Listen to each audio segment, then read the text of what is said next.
Thank you very much, Mr. President. Ladies and gentlemen, good evening. Assalamu alaikum. Lovely to see you all here tonight. We are having a very entertaining night, are we not, with some very interesting things being said from the other side of the house tonight. Let me begin by saying, as a Muslim, as a representative of Islam, I would consider myself an ambassador for Islam, a believer in Islam, a follower of Islam and its Prophet. So, in that capacity, let me begin by apologizing to Anne-Marie for the Bali bombings. I apologize for the role of my religion and me and my people, for the killing of Theo van Gogh, for 7/7. Yes, that was all of us. That was Islam, that was Muslims, that was the Quran. I mean, astonishing claims to make in the very first speech tonight, on a day like today, where the Conservative Prime Minister of the United Kingdom is having to come out and point out that these kind of views are anathema. And I believe you're trying to stand for the Labour Party to become an MP in Brighton.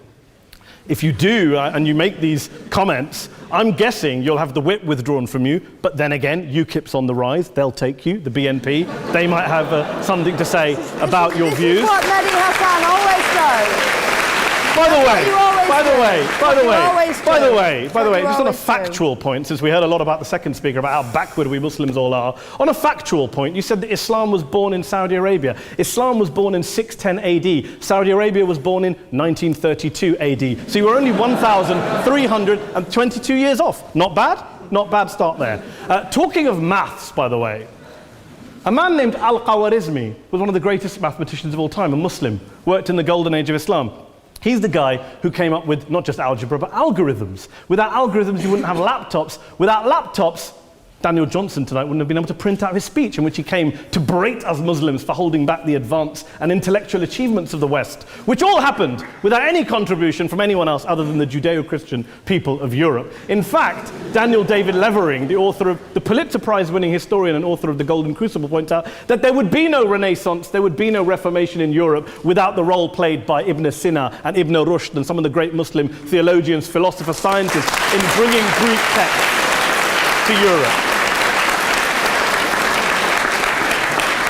As for this being our university, I will leave that to the imagination as to who is our and who is there. I studied here too. An astonishing set of speeches so far making this case tonight. A mixture of just cherry-picked quotes, facts and figures, self-serving, selective, a farrago of distortions, misrepresentations, misinterpretations, misquotations. Daniel talked about my article in the New Statesman, which got me a lot of flack, where I talked about the anti-Semitism that is prevalent in some parts of the Muslim community, which indeed it is. Of course, I didn't say in that piece that it was caused by the religion of Islam. In fact, modern anti-Semitism in the Middle East was imported from, finish the sentence, Judeo-Christian Europe, where I believe some certainly bad things happened to the Jewish people. In fact, Tom Friedman, Jewish-American columnist in the New York Times, told me in this very chamber last week that he believed, had Muslims been running Europe in the 1940s, 6 million extra Jews would still be alive today. So I'm not going to take lessons in anti-Semitism from someone who's here to defend the Judeo-Christian values of a continent that murdered 6 million Jews. Moving swiftly on. Yes. Absolutely. Well, I'm about to make that point. No, I'm about to make that point. You're right. I agree with you.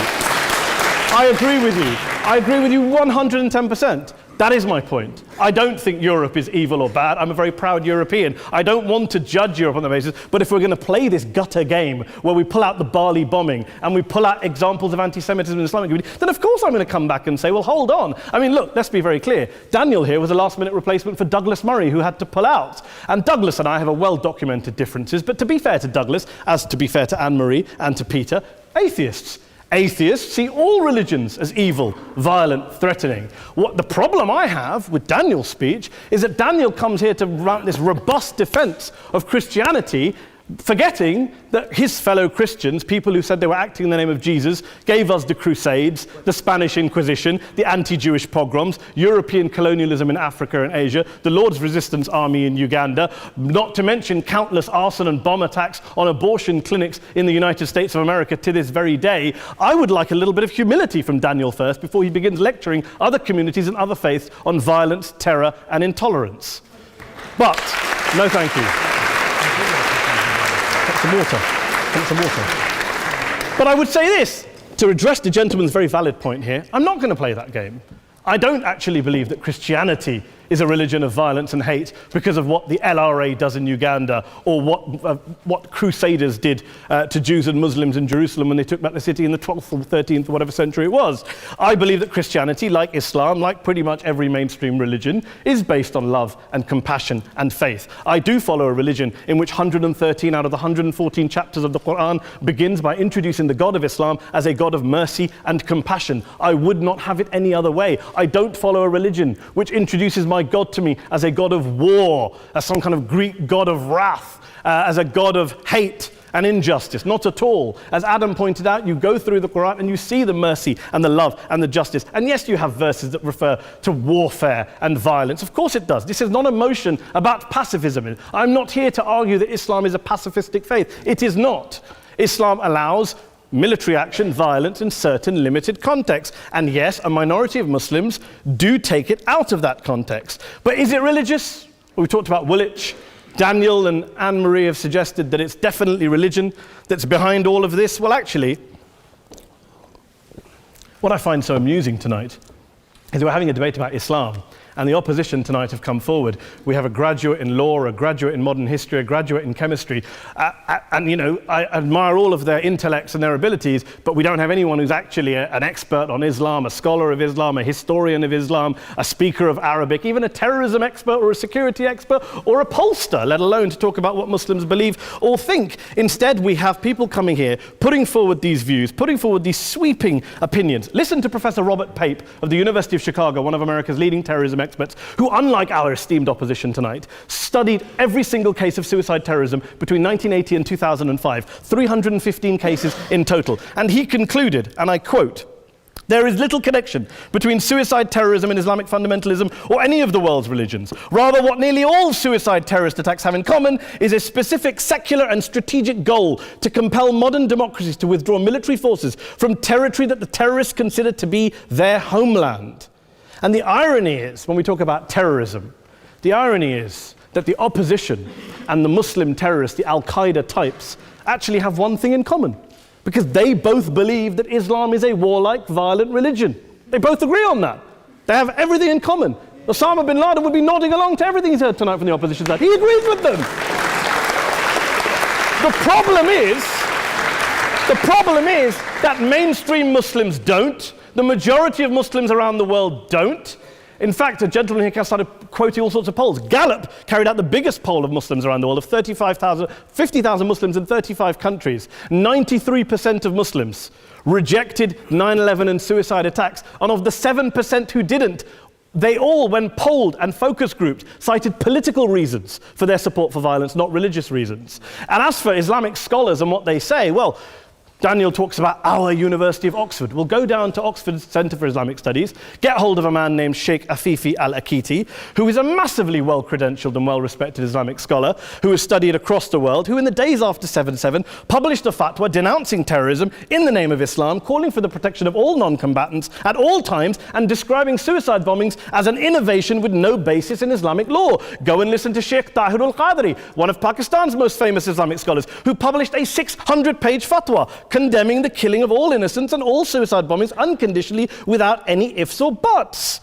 There's nothing new here. This is mainstream Islam, mainstream scholarship, which has said this for years. You don't go out and kill people willy-nilly in the high street or anywhere else, on a bus or a mall, based on verses of the Quran that you cherry-pick without any context, any understanding, any interpretation, or any commentary. Point of information. Please. Well, it doesn't happen apparently.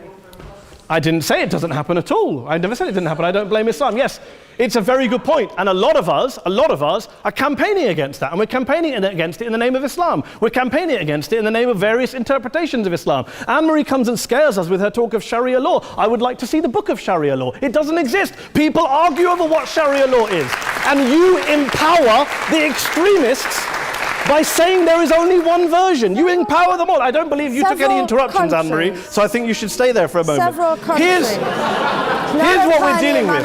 Here's what we're dealing with. I took your point. Here we are dealing with a 1400-year-old global religion followed by 1.6 billion people in every corner of the world, a quarter of humanity, of all backgrounds, cultures, ethnicities. And yet the opposition tonight wants to generalize, stereotype, smear in order to desperately win this debate.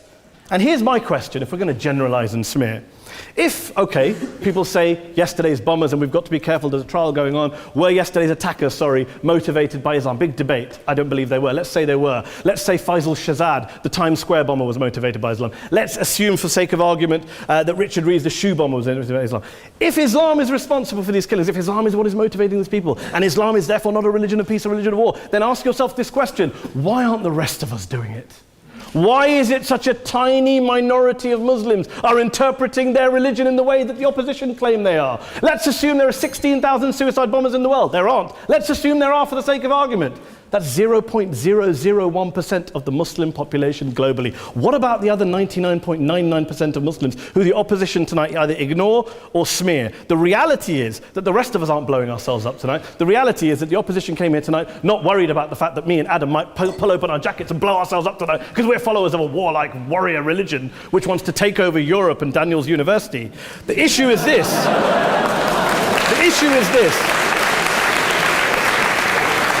Unless the opposition can tell us tonight, and Peter Atkins is here, one of our great atheist intellectuals, can tell us tonight, can answer this question tonight: why don't the vast majority of Muslims around the world behave as violently and aggressively as a tiny minority of politically motivated extremists? Then they might as well give up and stop pretending they have anything relevant to say about Islam or Muslims as a whole. Ladies and gentlemen, let me just say this to you. Think about what the opposite of this motion is. If you vote no tonight, think about what you're saying the opposite of this motion is. That Islam isn't a religion of peace, it's a religion of war, of violence, of terror, of aggression. That the people who follow Islam, me, my wife, my retired parents, my 6-year-old child, that 1.8 million of your fellow British residents and citizens, that 1.6 billion people across the world, your fellow human beings, are all followers, promoters, believers in a religion of violence. Do you really think that? Do you really believe that to be the case? They say that in the Oxford Union, the most famous debate was in 1933 when Adolf Hitler looked out for the result of the King and Country motion, where they voted against fighting for king and country, and Hitler was listening out for the result. Well, tonight, 80 years on, there are two groups of people around the world who I would argue are waiting for the result of tonight's vote. There are the millions of peaceful, non-violent, law-abiding Muslims both in the UK, Europe, Asia, Africa and beyond, who see Islam as the source of their identity, as a source of spiritual fulfillment, of hope, of solace. And there are the phobes, the haters, the bigots out there who want to push the clash of civilizations, who want to divide all of us into them and us and ours and their. Ladies and gentlemen, I urge you all not to fuel the arguments of the phobes and bigots. Don't legitimize their divisions. Don't legitimize their hate. Trust those Muslims who you know, who you've met, who you hear, who don't believe in violence, who do want you to hear the peaceful message of the Quran as they believe it to be taught to the majority of Muslims, the Islam of peace and compassion and mercy, the Islam of the Quran, not of Al-Qaeda. Ladies and gentlemen, I beg to propose this motion to the House. I urge you to vote yes tonight. Thank you very much for your time.